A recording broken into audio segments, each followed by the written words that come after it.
Le parti PASTEF, 1 an déjà au pouvoir. La gouvernance Diomaye Sonko à la loupe. Pourquoi le projet vendu aux électeurs tarde-t-il à se matérialiser? Le tandem est-il sur la bonne voie? La proposition de loi interprétative de la loi d'amnistie, pourquoi PASTEF force malgré la controverse? Les conséquences d'un éventuel forcing. Pour évoquer toutes ces questions, Mohamed Ali Mouba reçoit ce dimanche le professeur Souleymane Astou Diagne, économiste de formation, enseignant-chercheur à l'université Cheikh Anta Diop de Dakar, et Thierno Souleymane Diop Niang, diplômé en relations publiques et senior consultant à Lex-Africa. Remue-ménage ce dimanche de 10h à 11h, Mohamed Ali Mouba face à... Micro, Mohamed Ali Mouba, mesdames, messieurs, bonjour, merci d'avoir choisi la radio Futur Média, remue-ménage qui s'installe pour 50 minutes de débat et d'échange autour des grandes actualités de la semaine. Pour ce faire, nous avons le plaisir de recevoir aujourd'hui le professeur Souleymane Astou Diagne. Il est enseignant-chercheur à l'université à l'UNIGUP de Bambey. Il est chercheur, il est économiste de formation. Bonjour, professeur. Bonjour, mon cher ami. Je profite également de l'occasion pour saluer mon frère Souleymane Thierno Niang, avec qui je partage le plateau. Oui, à vos côtés, vous l'avez dit que Souleymane Thierno Niang, il est donc spécialiste en relations internationales, consultant senior à Lex-Africa. Bonjour. Bonjour cher ami et bonjour à vos auditeurs et mes hommages au professeur Astou Diagne. Alors donc, avant d'en venir à de la troisième alternance qu'on va examiner à la loupe tout à l'heure dans nos débats, nous allons faire un petit détour par cette proposition de loi interprétative de la loi d'amnistie qui fait débat. Elle doit être examinée le 2 avril prochain. Dans l'exposé des motifs, nous avons lu que l'auteur, en tout cas, vise à lever les ambiguïtés ou les incertitudes juridiques dans l'application d'une loi déjà en vigueur.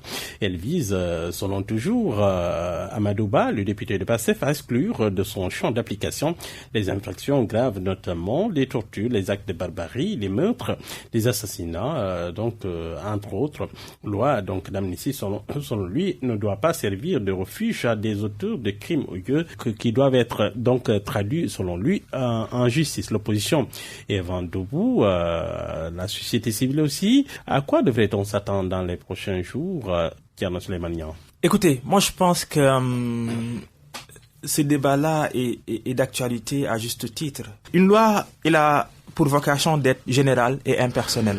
C'est-à-dire qu'on ne peut pas tailler une loi pour une catégorie de personnes ou une catégorie de citoyens. Et c'est peut-être là que le débat se pose. Vous pensez que cette loi qui est en gestation dans les officines de PASTEF n'est pas impersonnelle, elle n'a pas de portée générale?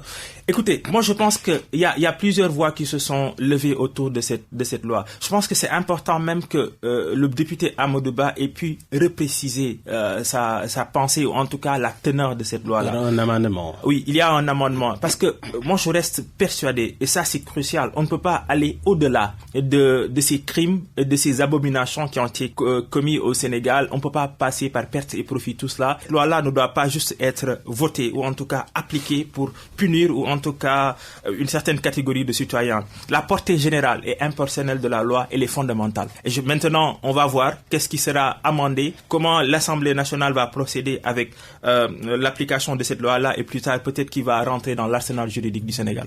Alors, Souleymane Astou Diagne, peut-on s'attendre à un sursaut de la part de PASTEF, un éventuel retrait du texte? Est-il envisageable? On le sait, soit Abdoulaye Wade, en tout cas le 23 juin, lorsqu'il s'est agi évidemment de faire passer le projet de loi pour élire simultanément un président et un vice-président dans le cadre d'un ticket.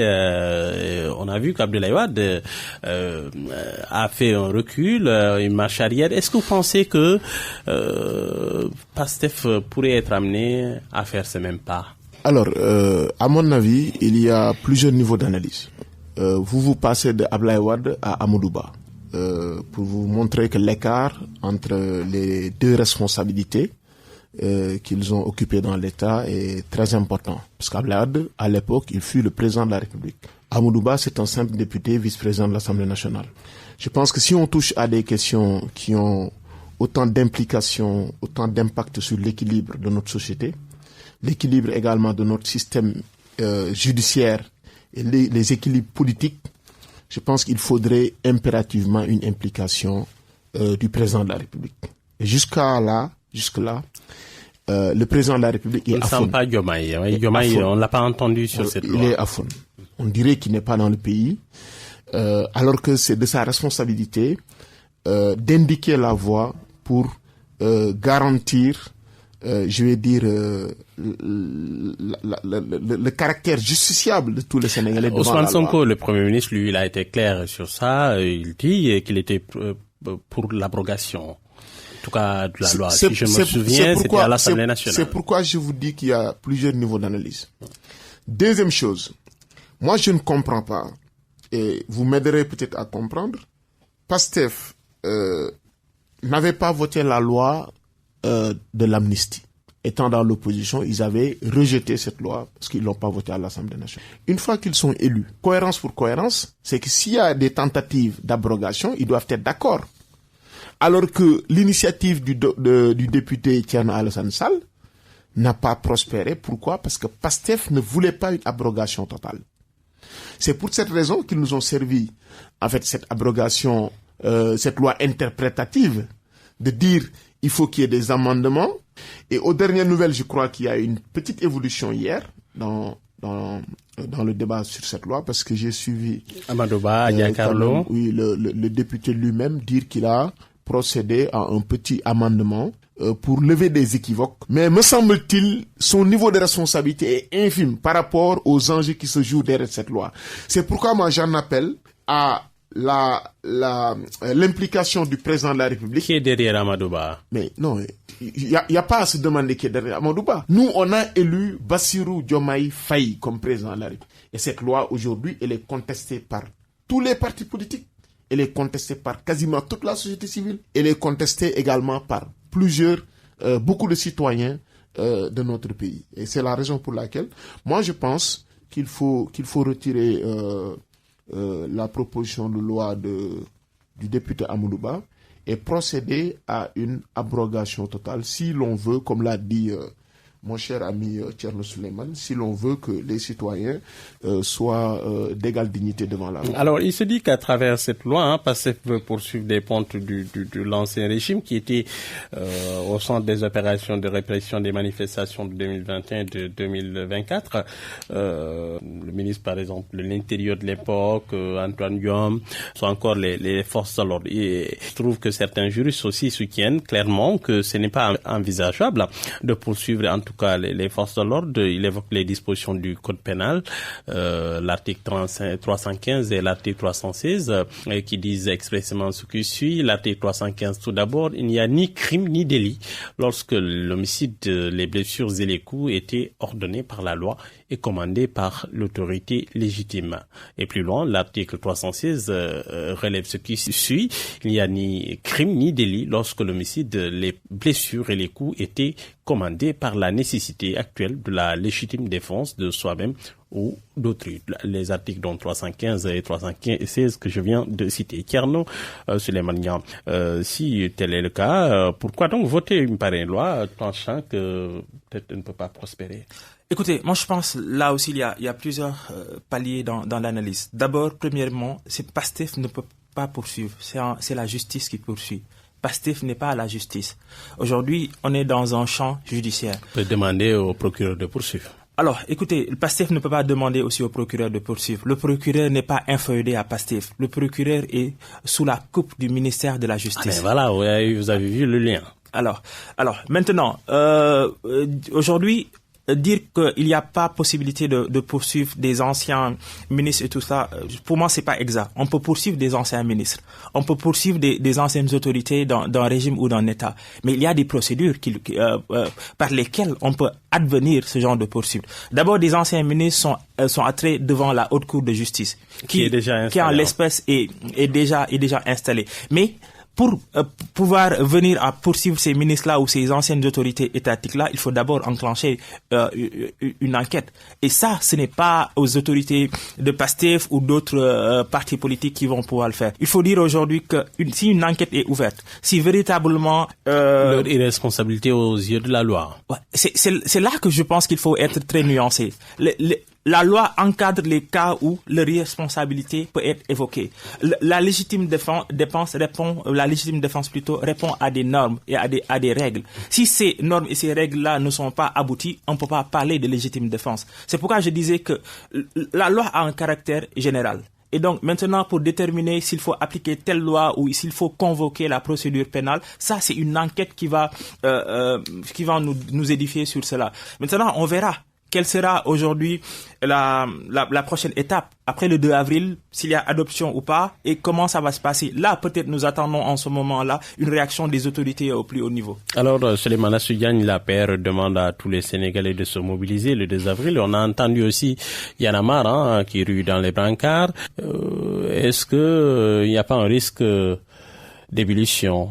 En réalité, moi, je reviens à la charge. Je me pose la question, qu'est-ce qui a changé de la déclaration de politique générale à maintenant? Parce que dans cette déclaration de politique générale, le Premier ministre nous fait état de son vœu et du vœu également de PASTEF que la loi soit abrogée, mais de manière totale. C'était le souhait et le vœu. Et cette déclaration est suivie d'un torrent d'applaudissements dans l'hémicycle. Alors, qu'est-ce qui a changé entre qu'on passe d'une abrogation totale, maintenant à une abrogation partielle par cette loi interprétative? Ça, je pense que il nous faut des réponses. Maintenant, là où je pense que le président de la République doit jouer, c'est par rapport à la mobilisation et à la levée de bouclier des partis politiques, de la société civile et d'honnêtes citoyens pour que cette loi ne puisse pas instaurer dans notre pays deux régimes. Un régime où l'impunité est acceptée et un autre régime où il y a quasiment la justice des vainqueurs. Parce que quand même, il faut dire que si cette loi passe, ce sera la victoire des vainqueurs. La justice des vainqueurs, c'est quasiment la vengeance vis-à-vis de ceux qui avaient exercé le pouvoir il y a pas longtemps. Par rapport à tout cela, il y a une déperdition des énergies. Aujourd'hui, le Sénégal est confronté à de nombreuses crises. Nous y arriverons. Vous nous dites dans votre propos que le Sénégal a cette loi-là et bouleverse bien des équilibres, mais en même temps, apparemment, cette loi-là se discute encore au sein de l'espace politique. Jusque-là, on n'a pas beaucoup senti cette mobilisation populaire et on a souvent cherché à faire le lien entre la mobilisation du 23 juin avec ce fameux ticket et évidemment la proposition de loi de Amadou Ba. Est-ce que on ne force pas un peu ici le trait? Non, on ne force pas le trait dans le sens où les contextes déjà ne sont pas les mêmes. Il ne faut pas également oublier que le pouvoir de PASTEF est un nouveau pouvoir et que les Sénégalais ont été durement éprouvés de 2021 à aujourd'hui. Et dans l'opinion, il y a davantage de souhaits que les gens gardent le calme et qu'on passe à autre chose. La loi vise les forces de l'ordre, la loi vise les anciennes autorités. Mais comment on peut juger des autorités, on peut juger également des forces de l'ordre et amnistier ceux qui ont été à l'origine des manifestations, ceux qui ont invité à des combats mortels. C'est ce qui ont indiqué que la deuxième vague sera plus mortelle que la première vague. Mais où se trouve la responsabilité de ces gens-là? Mais il faut poser ces questions, Mohamed. Je pense que il est fondamentalement aujourd'hui admis que si la loi doit être abrogée, ça doit être de manière totale. Et ça permet à la justice de faire son travail et qu'on puisse situer les responsabilités des uns et des autres. Maintenant, une fois que ces responsabilités sont situées, ça va nous permettre de repartir sur de bonnes bases. Moi, en tout cas, c'est la lecture que j'en fais. Je pense que le Sénégal n'a pas besoin actuellement d'entrer dans une dynamique de manifestation, de contestation, d'accord, qui mettrait encore les forces de l'ordre en face des manifestants, qui va encore écorner l'image de notre pays et qui va encore affaiblir le pouvoir du président Diomaye.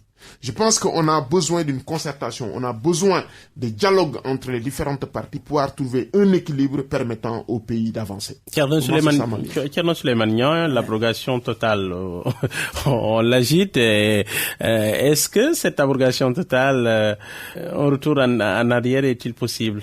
Écoutez, il y a un débat d'école autour de cette abrogation-là. Parce que d'aucuns disent qu'avec l'abrogation, mais c'est peut-être la fin même d'enquête ou de poursuite probable d'auteurs présumés. Et je pense que même le député Amadouba s'est prononcé en l'espèce parce que les termes juridiques ne sont pas les mêmes dans le champ juridique que peut-être dans le champ normal. Est-ce que c'est possible d'abroger cette loi?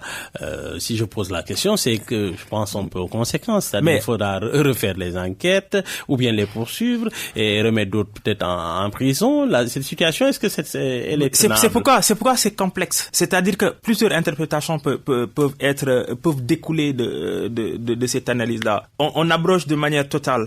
Est-ce qu'on peut pouvoir entrer dans une rétroactivité, alors que surtout qu'aujourd'hui en matière pénale on peut pas parler de rétroactivité dans les lois sévères. C'est-à-dire qu'une loi plus douce peut venir et s'appliquer là et maintenant. Mais aujourd'hui, si on parle de rétroactivité, on va en arrière, on retrouve une situation de loi amnistie avec toutes les conséquences. Ça, c'est la première question. Est-ce que c'est possible? Ensuite, si on abroge de manière totale, aujourd'hui, ceux qui étaient en prison, le président de la République et le Premier ministre, est-ce qu'ils vont y retourner? Non. Le président de la République en exercice est protégé.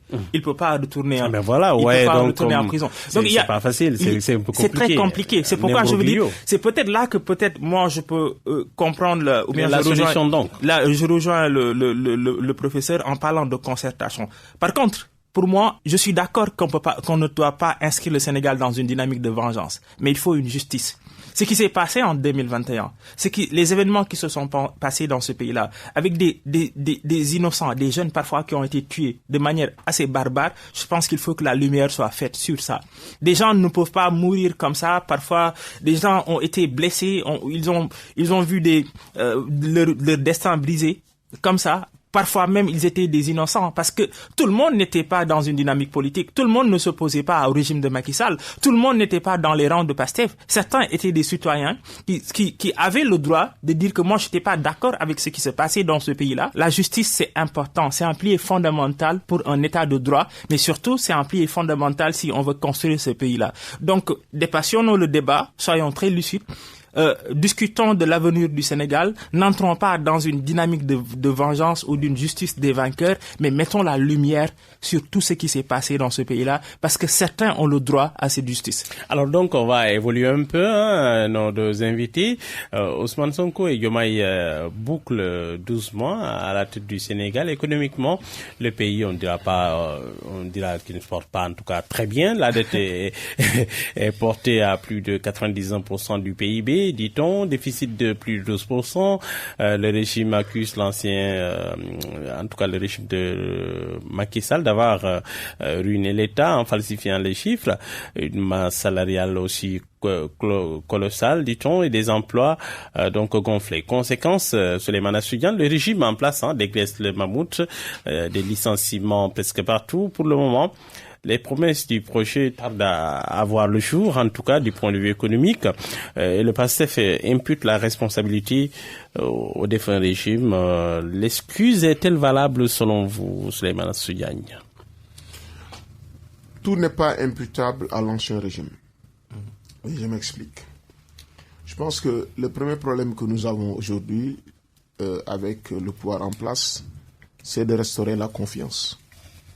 La confiance au niveau interne et la confiance également par rapport à nos alliés ou nos partenaires traditionnels.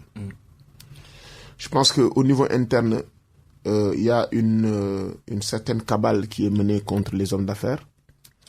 Il y a également une pression. On parle de reddition des comptes, hein? Oui, mais ça ne concerne pas uniquement que les anciennes autorités. Ça concerne également des hommes d'affaires qui sont en prison. Et ça pose un problème pour un pays qui est en quête d'investissement pour développer des projets structurants pouvant résorber le chômage. Alors, et ce discours policier du chef du gouvernement pose problème en interne. Ça fait que pas mal d'acteurs économiques aujourd'hui craignent de subir l'arbitraire. Et nombreux sont aujourd'hui ceux qui sont dans leur terrier et rechignent à sortir pour investir et libérer le champ économique et social. Et pour restaurer cette confiance, je pense que le discours doit évoluer positivement et permettre aux acteurs économiques de pouvoir investir en vue de relever les défis. Souleymane Assoudiane, j'aimerais vous entendre un peu sur notre économie. Je l'ai dit, avant l'arrivée de PASTEF, l'enthousiasme était en tout cas débordant. Les électeurs ont voté à plus de 54%, et dès le premier tour, Bassirou Diomaye a été plébiscité pour un changement de cap. Troisième alternance saluée partout dans le monde, hein. On s'attendait à ce que ça aille comme sur des roulettes. Là, on voit que ça ne marche pas fort. Qu'est-ce qui a manqué au tandem Diomaye-Sonko? Qu'est-ce qui a plombé le décollage dès le début, selon vous? Qu'est-ce qui a manqué? Ce qui a manqué, c'est le tact. Ce qui a manqué, c'est l'élégance. Moi, je pense que quand on veut gérer un État, on doit être très ouvert. Et on doit également se départir de ses certitudes. Je pense que quand on gère un État également, parce que Barack Obama avait dit une phrase qui, je pense, doit attirer l'attention du chef du gouvernement et du président de la République. Il avait dit qu'on ne gère pas un pays avec ses propres convictions. Ça, c'est fondamental. Si on pense qu'on a la vérité envers soi et qu'on ne peut pas se tromper et que voilà les coupables qui sont déjà désignés, voilà ce qui sont bons, je pense qu'on a les ingrédients autour de soi pour qu'il y ait le chaos. Et c'est ce que je constate aujourd'hui. Je donne un exemple. Par exemple, vous prenez le BTP. Comment vous pouvez venir d'un arrêter tout le secteur du BTP dans des sites aussi stratégiques comme la Corniche, comme à Saint-Louis, comme partout ailleurs au Sénégal. Ça, économiquement, c'est un coût que l'économie va prendre et peinera à se relever, parce que quand vous arrêtez le BTP, vous arrêtez non seulement la consommation. Il avait promis, en tout cas, durant... oui, mais il avait promis... quand il était dans l'opposition, il pouvait regarder de plus près ce qui se passait une fois au pouvoir. Il pouvait satisfaire sa demande sans pour autant procéder. Ouais. Il pouvait satisfaire sa demande sans pour autant procéder à cette forme de radicalité dans la prise de décision. Je pense qu'il aurait dû instruire les services à faire des contrôles au cas par cas, mais laisser au moins le secteur marcher. Ce qui a occasionné du chômage technique pour des milliers de compatriotes, et également des entreprises qui faisaient de la sous-traitance ne travaillent plus. La consommation d'hydrocarbures, parce que vous savez que le BTP consomme beaucoup d'hydrocarbures, c'était à l'arrêt. Et également, tous les sous-traitants qui étaient autour du BTP ne pouvaient plus évoluer. Et même le secteur bancaire et le secteur financier a reçu un coup par rapport à l'arrêt du BTP. Et donc, pour moi, c'est une des preuves pour montrer que quand on gère un pays, on doit être nuancé. Quand on gère un pays, on doit avoir davantage de discernement. On doit également s'armer de prudence dans la prise de décision. Et malheureusement, c'est ce qui a manqué au tandem Diomaye-Sonko. Ils sont venus avec des certitudes. Sonko est une personne qui ne peut pas se tromper. Il a la vérité avec lui. Tout le reste ont tout faux. Il est le seul à pouvoir connaître et le seul à pouvoir dérouler un agenda pour développer un pays. Et c'est là où se trouve le danger de PASTEF. Je pense que, à mon humble avis, même dans votre famille, si vous voulez manager votre famille, vous devez vous armer de prudence. Vous devez vous armer également de discernement. Vous devez vous armer également d'humilité et de ne pas imposer votre volonté au groupe. Et là où également je pense que le tandem Diomaye-Sonko n'a pas réussi, c'est de renforcer la confiance avec nos partenaires.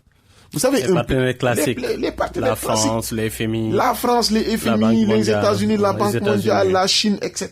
Enfin, tous ces géants de l'économie mondiale qui aujourd'hui ont intérêt à être avec nous, comme nous également nous avons intérêt d'être avec eux, parce qu'il faut le dire, le souverainisme qu'ils sont en train d'incarner ou le nationalisme, ce n'est rien d'autre que l'expression de la guerre.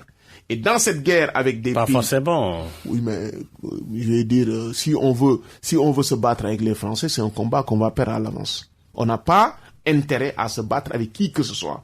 On a intérêt à bâtir notre pays avec un partenariat rénové, renouvelé. Gagnant-gagnant. Gagnant-gagnant sur la base de nouveaux référentiels qu'on va définir. Mais c'est ce qu'ils ont dit, non? Non, mais attendez. C'est pas ce qu'ils ont dit. Même s'ils le disent, les faits attestent autre chose. Parce que vous ne pouvez pas quand même vous lever, je vais dire, déguerpir l'armée française comme ça. D'accord, pour moi, il y avait des préalables. Le Sénégal n'est pas le seul à demander. Oui, mais le Sénégal n'est pas le Tchad, hein. Le Sénégal n'est pas le Tchad, le Sénégal n'est pas la Côte d'Ivoire.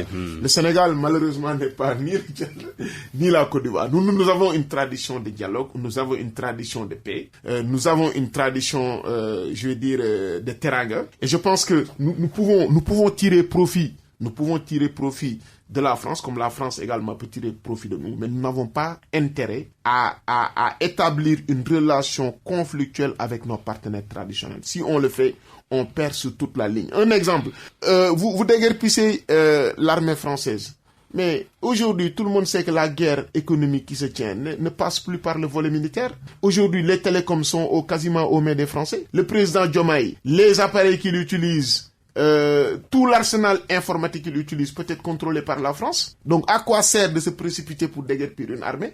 Je pense qu'aujourd'hui, même pour l'électricité, la France a une avancée technologique par rapport à nous qui nous permettent de pouvoir développer nos secteurs. Et pour tout ceci, c'est pour vous dire qu'il faut du discernement. Il ne faut pas suivre les volontés sensationnelles de l'opinion. L'opinion, souvent, nous induit en erreur. Et l'opinion, souvent, c'est, surtout au Sénégal, où ceux qui font l'opinion, c'est des gens qui n'ont aucun vécu.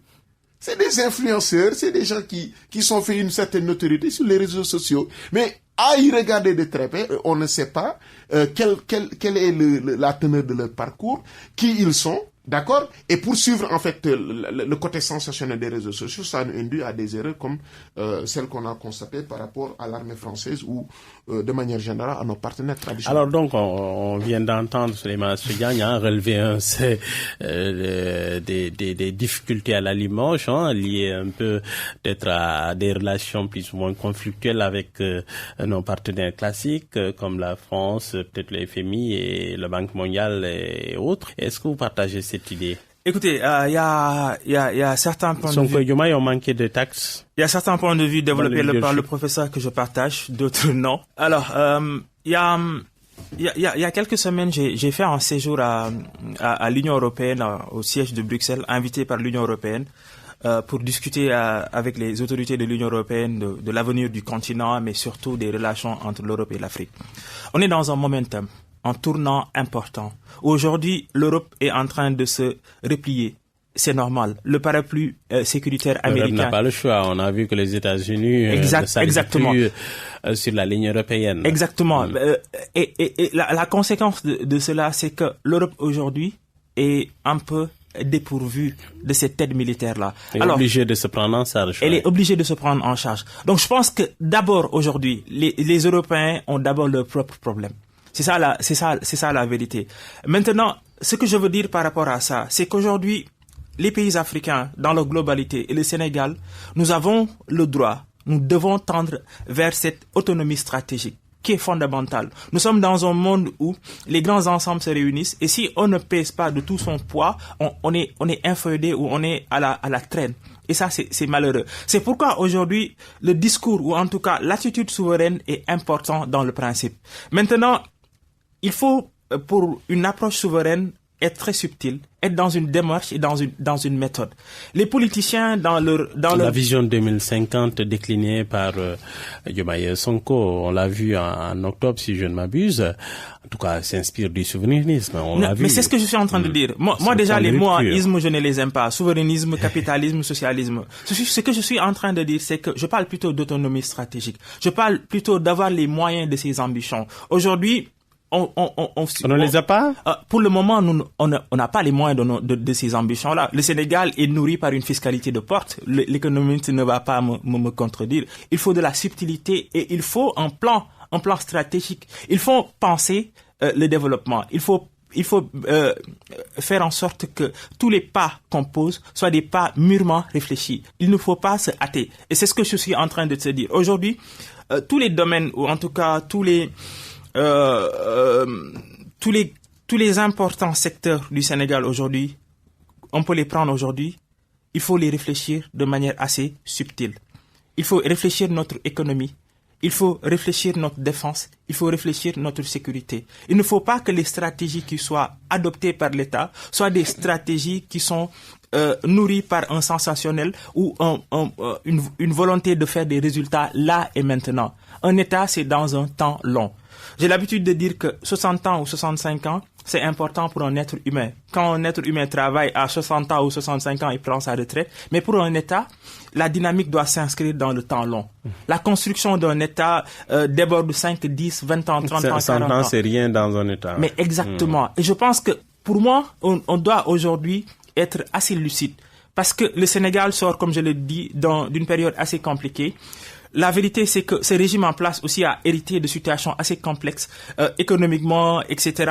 On peut encore parler des choix économiques du régime passé. Est-ce que c'est des choix structurants? Est-ce que ça a servi aujourd'hui pour booster l'économie sénégalaise? On peut en parler. Maintenant, on ne peut pas maintenant être dans un passéisme. Aujourd'hui, qu'appelez-vous passéisme? C'est-à-dire qu'on ne peut pas continuer dans 1 an, 2 ans, 5 ans dire que tout ce qui se passe dans ce pays-là incombe au régime passé. Je ne parle pas uniquement du régime de Macky Sall, mais du régime de Abdoulaye Wade. Un régime qui arrive hérite du passif, mais aussi de l'actif, mais aussi du passif. Et c'est en ce moment-là, nous doit déployer des solutions et des stratégies. Dans ces stratégies-là, moi, j'ai d'abord vu ces temps-ci, par exemple, le Premier ministre recevoir les jeunes de Govaton. Ces jeunes-là qui ont déployé ou en tout cas décliné des solutions informatiques qui sont très utiles, voire très cruciales pour des secteurs névralgiques de l'économie sénégalaise ou de la société. Les jeunes n'ont pas forcément envie d'aller cueillir des mangues dans les champs espagnols. Les jeunes n'ont peut-être pas forcément envie d'aller... Vous faites allusion aux jeunes pour moi, qui sont envoyés en Espagne cette communication-là, elle était mal... Pour faire des récoltes. Elle était malheureuse. L'approche, le principe aurait été intéressant. Dans le cadre de la migration circulaire. Oui, le principe de la migration circulaire elle peut être importante. C'est-à-dire que le principe est intéressant. On aurait pu maintenant travailler avec le ministre de l'Agriculture, le ministre de l'Industrie, pour prendre les jeunes ingénieurs, les jeunes qui ont des champs, ou tous ces jeunes qui travaillent dans le secteur de l'agriculture, créer un partenariat avec l'Espagne pour que ces jeunes-là puissent aller apprendre des bonnes pratiques et revenir au Sénégal, ouvrir des entreprises s'ils n'ont pas, ou lorsque ces jeunes ont des entreprises, faire en sorte que les expériences glanées dans le sol espagnol soient répercutées ou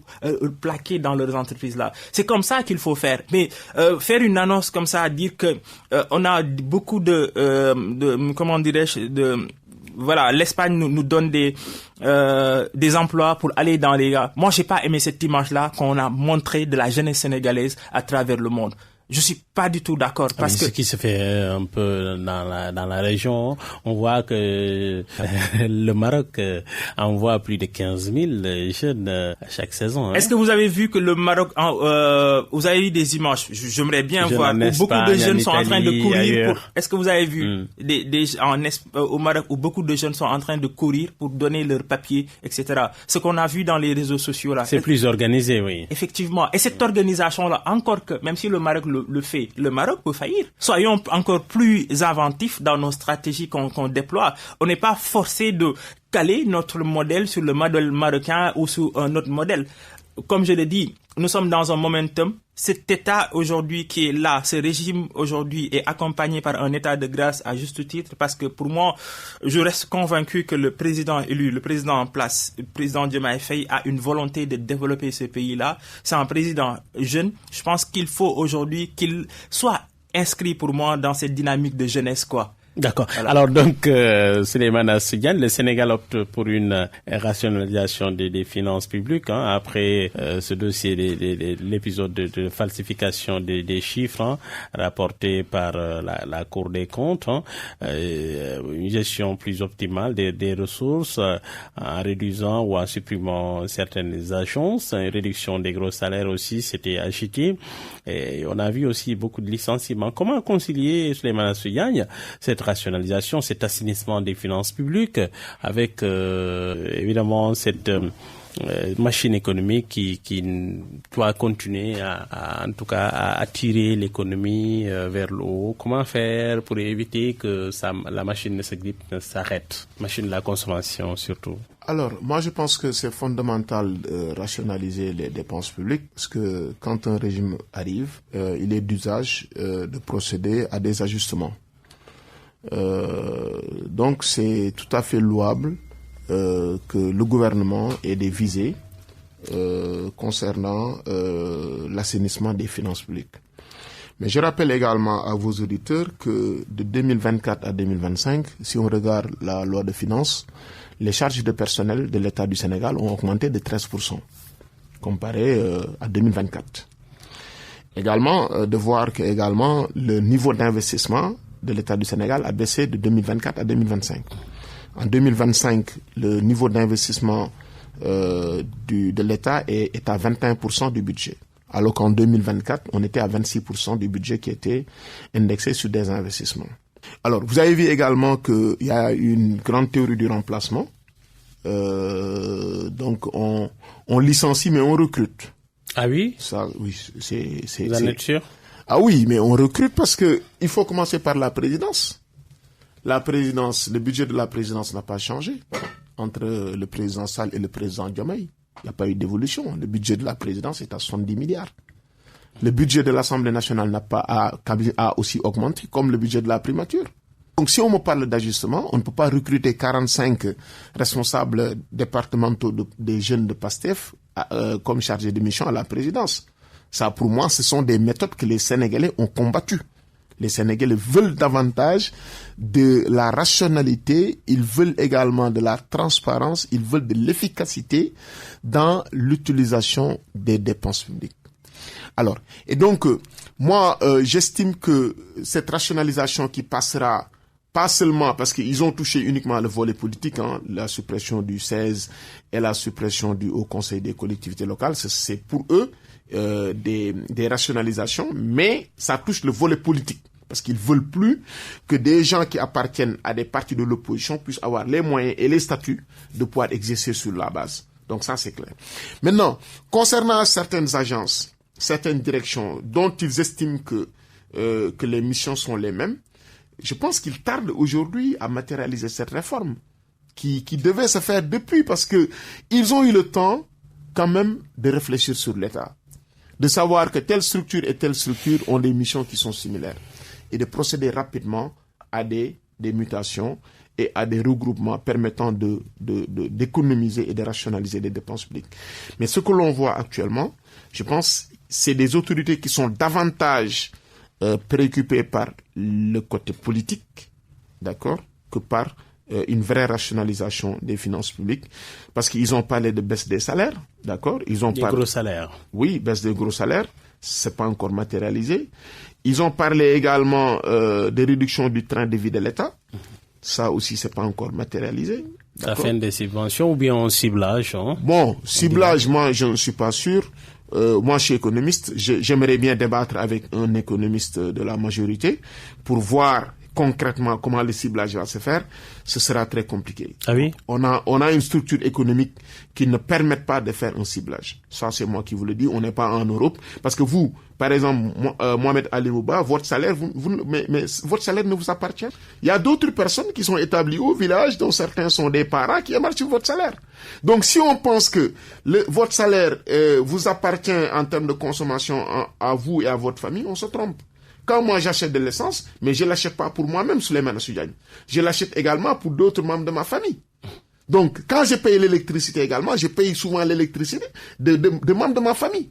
Donc, on ne peut pas faire ce ciblage-là dans les structures. On est quand même différent du mode de production et du mode de consommation européen ou américain. Et pour ce faire, je pense qu'il faut pas... Lorsque vous faites donc le ciblage, automatiquement, ça joue un peu sur le niveau de vie Mais ils ne peuvent pas faire le ciblage. Monde, ouais. Mohamed, ils ne peuvent pas faire le ciblage. Vous savez pourquoi ils ne peuvent pas faire le ciblage? Ils n'ont aucune visibilité sur l'économie. Le ciblage va concerner qui? Ça, c'est une question. Mais on vous dit les gros salaires. Les gros salaires. Je vous dis, quand vous prenez au Sénégal, 9 salariés sur 10 au Sénégal sont dans l'informel. Vous allez cibler qui? La masse de Sénégalais qui ont un bulletin de paye ne dépasse pas 500 000 Sénégalais. On est 18 300 000 Sénégalais. Vous allez cibler qui? On est dans une structure informelle. Ça, il faut le comprendre, il faut le prendre en compte dans l'analyse. Et donc, la structure informelle fait que l'État n'a pas de visibilité sur l'économie. En France, on peut le faire parce qu'en France, chaque citoyen doit remplir chaque année une déclaration de revenus. Donc l'État sait pour chaque citoyen le niveau des revenus. Et en France, ils ont une structure sociale qui permettent en fait de pouvoir trancher par rapport à une certaine catégorie sociale et par rapport à d'autres. Mais ici, c'est pas le cas. Ici, vous voyez que la plupart des fonctionnaires, s'il n'y avait pas le rebasing salarial que le président Sall a mis en place à partir de l'année 2023, la plupart des fonctionnaires étaient quasiment des salariés pauvres. C'est-à-dire le salaire ne permettait pas de couvrir les dépenses souveraines de la famille. Et ça pose problème pour un État. À plus forte raison maintenant de nous dire qu'on va faire un ciblage concernant les hydrocarbures, concernant l'électricité. Pour moi, ce ne sont que des annonces. On verra. Et moi, je suis prêt à débattre. Et là, vous avez vu que le FMI tient vraiment à la fin des subventions. Mais le FMI l'a dit depuis le président Abdoulaye Wade. C'est depuis 2008 que le FMI presse le gouvernement du Sénégal pour que la subvention soit levée. Abdoulaye Wade a dit non. Macky Sall également a dit non. Parce que si on supprime la subvention, qu'est-ce qui va se passer? Mais déjà, ça va réduire le pouvoir d'achat des Sénégalais. Parce qu'on va devoir payer l'essence plus cher. On va devoir également payer l'électricité plus cher.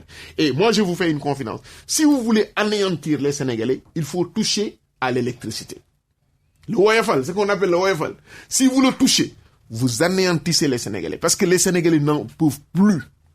Aujourd'hui, le niveau du coût de l'électricité est très cher. Ça, on n'a pas besoin d'être économiste pour le savoir. Mohamed, vous le savez, Thierno Souleymane le sait. Dans nos familles, tout le monde se plaint du niveau du prix du Woyofal.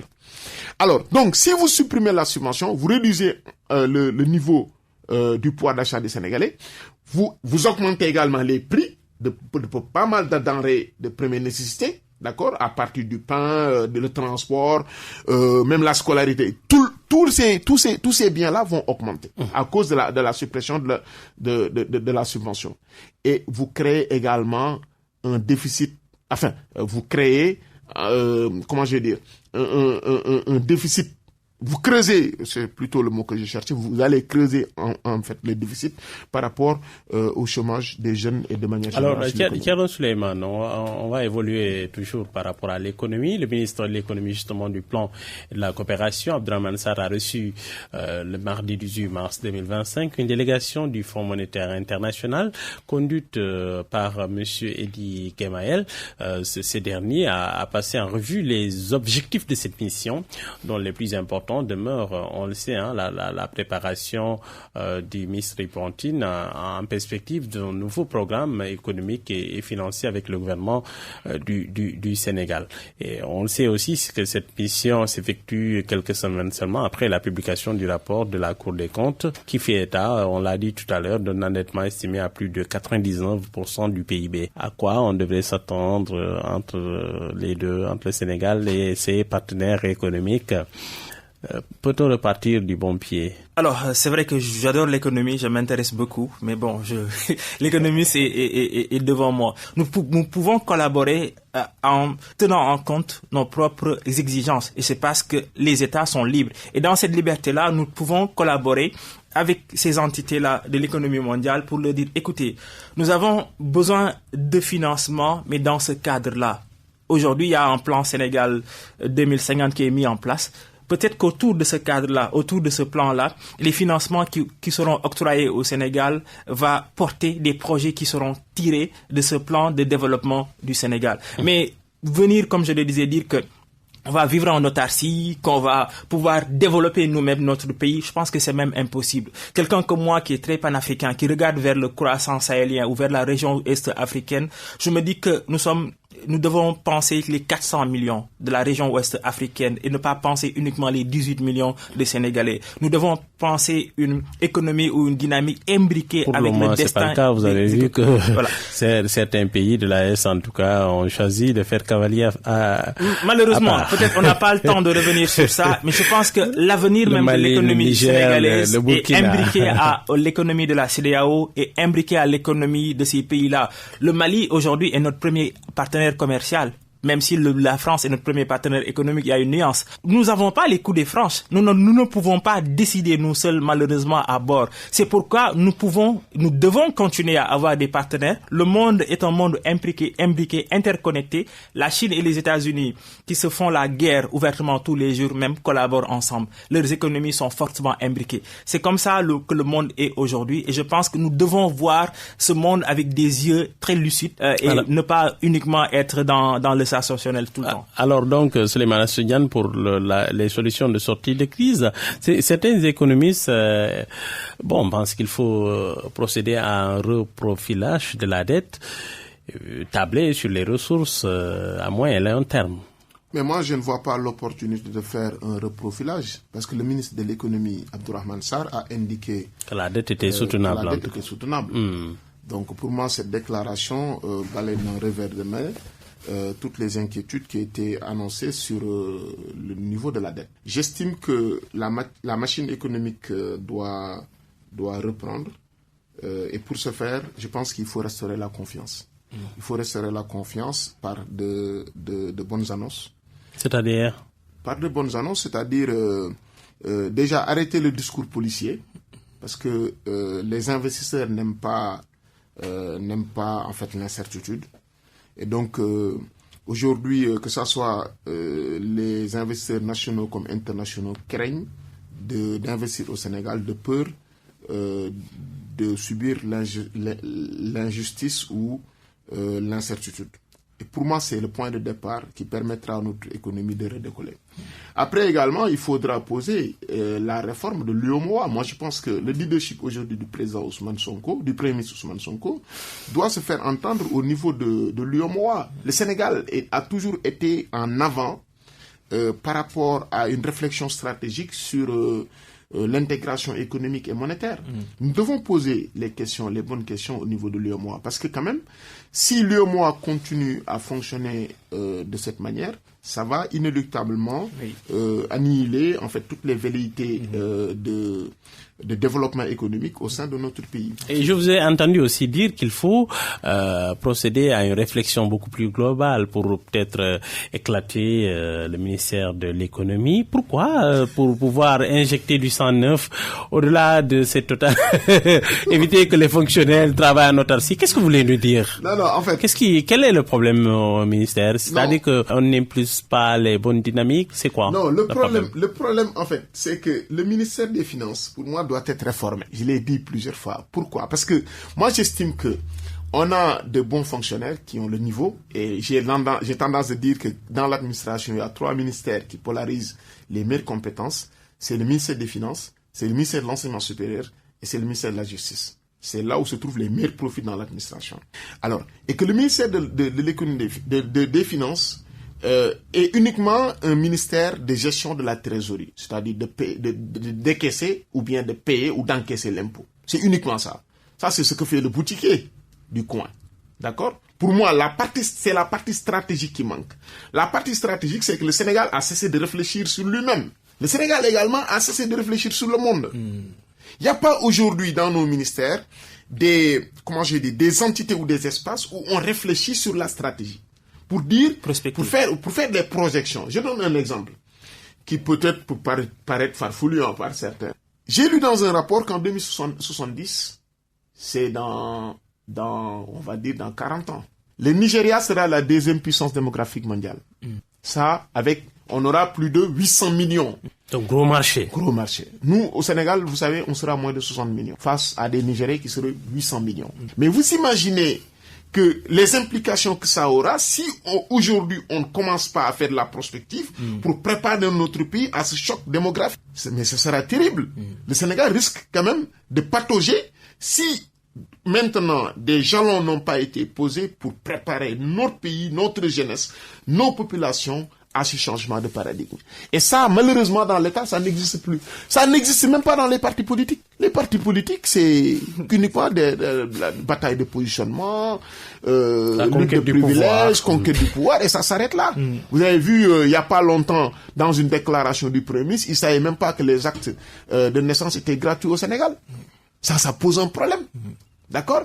Quand des gens confondent je sais pas, tout ça, ça montre que, véritablement, même dans nos partis politiques, les gens ne sont pas suffisamment outillés, ne réfléchissent pas assez à l'avenir du Sénégal et à l'avenir du monde. Parce que le Sénégal ne peut pas s'imaginer, ne peut pas s'opérer, ne peut pas se développer si on ne tient pas compte des réalités du monde. Alors donc, un petit point et on va conclure. Je pense que je suis en phase avec ce que le professeur a dit et j'invoque ce que Paloma a dit. Il faut espionner l'avenir. Espionner l'avenir, c'est penser, P-E-N-S-E, et penser, P-A-N-S-E-R.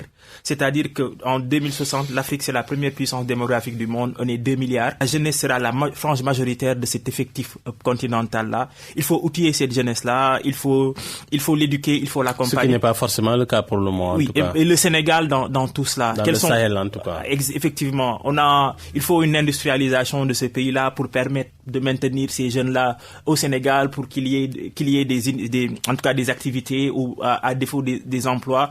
Je pense qu'il faut mettre un terme à cette frénésie des jeunes qui vont vers le désert ou en tout cas vers les océans, etc. Et tout cela, c'est créer de la richesse au Sénégal. Nous sommes aujourd'hui malheureusement tirés par un secteur tertiaire. Le secteur primaire du Sénégal n'existe pas. On voit beaucoup de vérité ou bien de volonté du ministre de l'Agriculture, on va voir. Mais c'est important d'avoir une souveraineté alimentaire. Je parlais tout à l'heure d'autonomie stratégique, c'est-à-dire que quand il s'est agi du Covid, moi j'ai toujours dit que c'était une aubaine pour que le Sénégal développe son agriculture.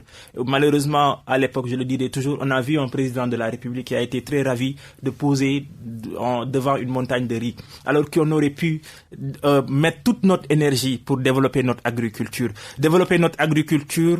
Et la prochaine étape, c'est le secteur secondaire, c'est-à-dire l'industrialisation. Un pays ne peut pas être développé sans réelle industrie, une transformation, etc., un marché. Je pense il a évoqué le cas du Nigeria. J'ai toujours dit que un Nigeria fort dans une CEDEAO, ça peut vraiment permettre de développer un espace régional très intéressant. Mais ça aussi, il faudrait que le leadership, comme il a dit, du président Diomaye soit encore beaucoup plus ressenti, surtout qu'il bénéficie aujourd'hui d'une virginité diplomatique. Il vient d'arriver et ça, pour moi, c'est important. Très bien. Alors, donc c'est la fin de Revue Ménage. Au micro, Mohamed Ali Mouba. À la technique Abdou Kiam, nous avions comme invité dans ce studio le professeur Souleymane Assou-Diagne. Il est enseignant-chercheur à l'université Alioune Diop de Bambey. Il est économiste de formation. Merci. Nous avions aussi dans ce studio Thierno Souleymane,